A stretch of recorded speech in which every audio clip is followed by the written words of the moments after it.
एक किशोर, एक लड़का, जिसे शायद उम्मीद भी नहीं थी कि जब वो आरएसएस ज्वाइन कर रहा है तो क्या देश के दूसरे सर्वोच्च पद पर पहुंच जाएगा। इस उम्मीद को पुख्ता किया नरेंद्र मोदी और एनडीए की उस मुहर ने, जिसके तहत अब आने वाली 9 सितंबर के पास आप देखेंगे कि देश के अगले उपराष्ट्रपति के रूप में सीपी राधाकृष्णन हमें मिलने वाले हैं।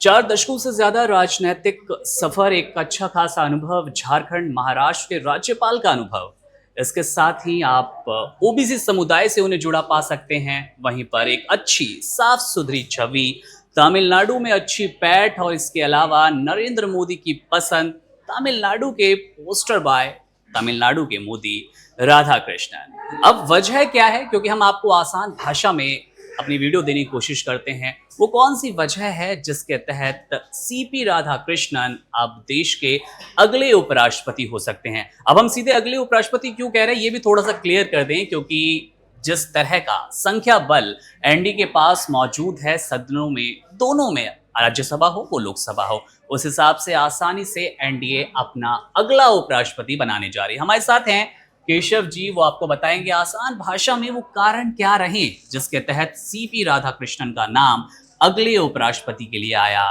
वो साउथ है, संघ है या सामाजिक समीकरण, क्या वजह रही केशव जी कि अब हमेशा की तरह मोदी का मास्टर स्ट्रोक ही नजर आ रहा है। जिन नामों पर चर्चा थी वो मुस्लिम चेहरे हो, आरिफ मोहम्मद खान हो, कुछ महिलाओं के नाम भी आए थे, ये नाम भी चल रहे थे कि विपक्ष अपनी तरफ से कोई उम्मीदवार लाएगा, लेकिन सबसे इतर सीपी राधाकृष्णन का नाम सामने आ गया। थैंक यू मुकुंद, बड़ी अच्छी भूमिका आपने रखी है इस टॉपिक की जी। अब मैं साफ साफ अगर सीधे मुद्दे पे आऊं तो मुझे जहां तक समझ में आता है इसमें सामाजिक समीकरण का बहुत ज्यादा योगदान नहीं है, क्योंकि अगर सामाजिक समीकरण देखते हैं और अगर ओबीसी समुदाय की तरफ आपका इशारा है तो प्रधानमंत्री खुद ओबीसी समुदाय से आते हैं और उनसे बड़ा आइकॉन कुछ नहीं हो सकता है। बहरहाल जो दो चीजें मुझे समझ में आई, एक तो ये है कि साउथ का एंगल है इसमें जी। 21 जुलाई को जब उपराष्ट्रपति धनखड़ का त्यागपत्र हुआ था, मैं उस वक्त से कहता आ रहा हूं कि बहुत ज्यादा संभव है अगला उपराष्ट्रपति दक्षिण भारत से होगा। इसके तमाम कारण हैं और उनमें जो एक स्पष्ट कारण है वो ये है कि आप देखें कि जो शीर्ष संवैधानिक पद हैं, राष्ट्रपति, उपराष्ट्रपति, प्रधानमंत्री, लोकसभा अध्यक्ष और उपराष्ट्रपति राज्यसभा के अध्यक्ष तो होते हैं, लेकिन राज्यसभा के उपसभापति ये इनमें से कोई भी दक्षिण से नहीं है। हाँ, मंत्रिमंडल में है, कैबिनेट में ऑब्वियसली रहेंगे, पूरे भारत का प्रतिनिधित्व है, लेकिन जो शीर्ष संवैधानिक पद है वहां नहीं है। तो एक बैलेंस बनाने की कोशिश तो होगी, साउथ का एंगल इसमें है। दूसरी जो सबसे बड़ी वजह मुझे लग रही है वो ये है कि तमिलनाडु में अगले वर्ष विधानसभा के चुनाव होने हैं और आप ध्यान दीजिए कि ये जो सीपी राधाकृष्णन हैं, जिस समुदाय से आते हैं, इनकी समुदाय को वहां पर कहा जाता है वेल्लर गोंडरू समुदाय।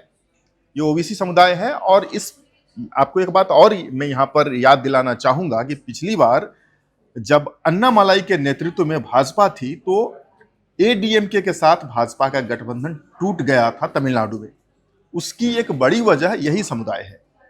ये समुदाय जो वेल्लर गोंडरू समुदाय है, यह समझा जाता है कि इस पर एडीएमके का वर्चस्व है, ये जयललिता की पार्टी के समर्थक समझे जाते हैं और अन्नामलाई भी इसी समुदाय से आते हैं।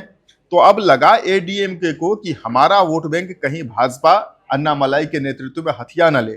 इसी वजह से ये वेल्लर गोंडरू समुदाय के वोट बैंक की लड़ाई के कारण ये जो बिखराव हुआ था एडीएमके और भाजपा गठबंधन का, बहुत बड़ा हाथ था। शायद भाजपा एक संदेश देना चाहती है, अब अगली बार बीजेपी और एडीएमके तमिलनाडु में अलायंस में इलेक्शन लड़ेंगे, एक एग्जाम्पल वहां सेट कर रहे हैं कि इस समुदाय के व्यक्ति को भारत के दूसरे सबसे शीर्षस्थ पद पर बिठाया जा रहा है। तो यहाँ का मैसेजिंग वो तमिलनाडु में देना चाह रहे हैं। अब ये बात अलग है कि तमिलनाडु में इसका फायदा उन्हें कितना होता है मुकुंद, ये एक अलग बात है। और तीसरी बात जो आपने कही है संघ की, हाँ ये तय है, संघ की बहुत बड़ी भूमिका है और संघ की क्या भूमिका है, भाजपा की क्या मजबूरी है, उस पर भी हम आएंगे। लेकिन अभी पहले इतना क्लियर कर दें या स्पष्ट कर दें कि कई सारे नाम आए थे और हमारी कई बार हमारे हमने सहयोगियों के रेस साथ के नाम हमारे लिए, बिल्कुल। न्यूज रूम में भी बातचीत हुई थी कि जो नाम है उनमें से कौन नहीं हो सकते हैं। हम्म, काफी सारे जो उम्मीदवारों के नाम हमारे न्यूज रूम में आ रहे थे, उसमें से मेरा क्लियर कन्विक्शन था कि ये लोग नहीं होंगे, इस वजह से नहीं होंगे।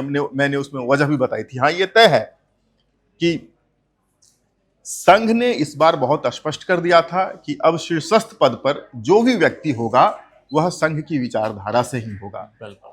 धनखड़ के साथ जो इन्होंने प्रयोग किया था, और जो एक बार कहते हैं ना कि दूध का जला छाछ भी फूंक कर पीता है, तो अब भारतीय जनता पार्टी किसी ऐसे व्यक्ति को उस स्थान पर नहीं बिठाना चाहती है जो इनके अकादमी से नहीं आया हो, जो इनके स्कूल ऑफ थॉट से नहीं बिलोंग करता हो। तो उनके लिए बहुत मुश्किल हो जाती है चीजों को फिर उस परिप्रेक्ष्य में रखना।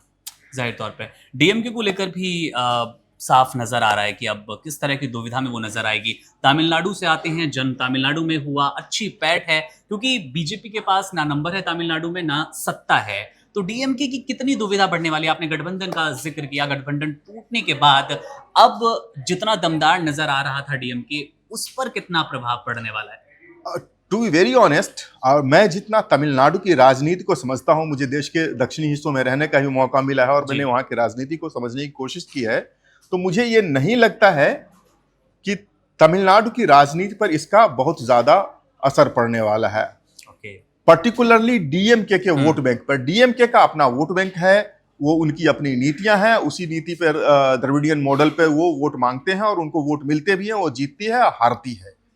तो ये जो फैसला हुआ है सीपी राधाकृष्णन को भारतीय जनता पार्टी और एनडीए की तरफ से उपराष्ट्रपति पद का उम्मीदवार बनाने की वजह से डीएमके के वोट बैंक में तो कोई बिखराव नहीं होगा। हालांकि जिस समुदाय से ये आते हैं, ये डीएमके का वोट बैंक नहीं माना जाता है। हो सकता है कुछ वोट्स जाते होंगे। इस पर मैंने पहले भी कहा कि एडीएमके, जयललिता जी की पार्टी, जिसके नेता अभी ई पलनीस्वामी है, पलनी स्वामी भी इसी समुदाय से आते हैं जिस समुदाय से सीपी राधाकृष्णन जी आते हैं। तो विधानसभा में तो कोई ज्यादा फर्क नहीं महसूस होगा डीएमके को। हाँ, एडीएमके और बीजेपी का अगर गठबंधन होता है तो वो कुछ ज्यादा शक्ति महसूस करेंगे, लेकिन इंडी अलायंस का जो गणित है वह बिगाड़ सकता है यह फैसला, क्योंकि राष्ट्रपति और उपराष्ट्रपति के चुनाव में व्हिप नहीं होता है। और अगर व्हिप नहीं है तो क्या डीएमके के जो सांसद हैं लोकसभा में और राज्यसभा में, वो सीपी राधाकृष्णन के पक्ष में मतदान कर सकते हैं? यह एक सवाल है। और हालांकि मुकुंद, इससे पहले कई सारे उदाहरण हैं। जब 2012 में प्रणब मुखर्जी को यूपीए ने अपने लिए राष्ट्रपति पद का उम्मीदवार बनाया था, तो उस समय में एनडीए में जो दल शामिल थे, जैसे कि जेडीयू, उन्होंने कहा था कि हम प्रणब मुखर्जी को समर्थन देंगे। बिल्कुल, अभी भी यही चर्चा है कि लगातार एनडीए कोशिश में है विपक्षी दलों को। इससे पहले जब प्रतिभा पाटिल को जब यूपीए ने उम्मीदवार बनाया था राष्ट्रपति पद का, तो उस समय शिवसेना, जो कि एनडीए का हिस्सा थी, उन्होंने कहा था कि हम प्रतिभा पाटिल को समर्थन देंगे।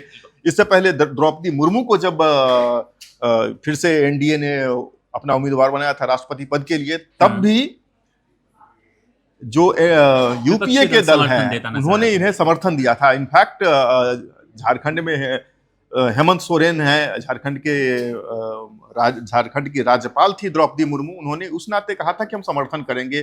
झारखंड की राज्यपाल रही है और जनजातीय समुदाय से आई है। तो दरअसल मैं कहना यह चाहता हूं कि इन चुनाव में व्हिप का बंधन नहीं होता है, तो वोट जा सकते हैं। और तमिलनाडु डीएमके के एक प्रवक्ता ने कल ही कहा है कि यह बहुत अच्छा फैसला है, उन्होंने सही व्यक्ति का चयन किया है। तो एनडीए ने तो अपनी गोटी चल दी है। अब यह देखना बड़ा दिलचस्प होता है कि इनके मुकाबले इंडी अलायंस की तरकश में क्या तीर है।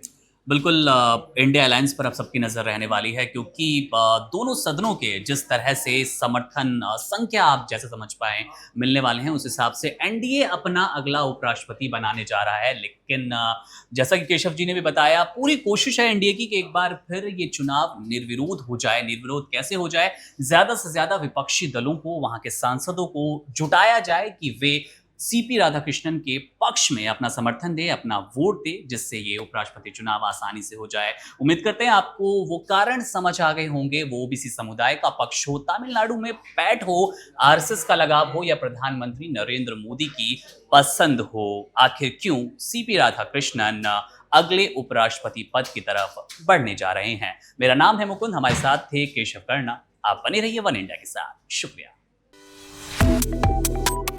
Subscribe to One India and never miss an update. Download the One India app now.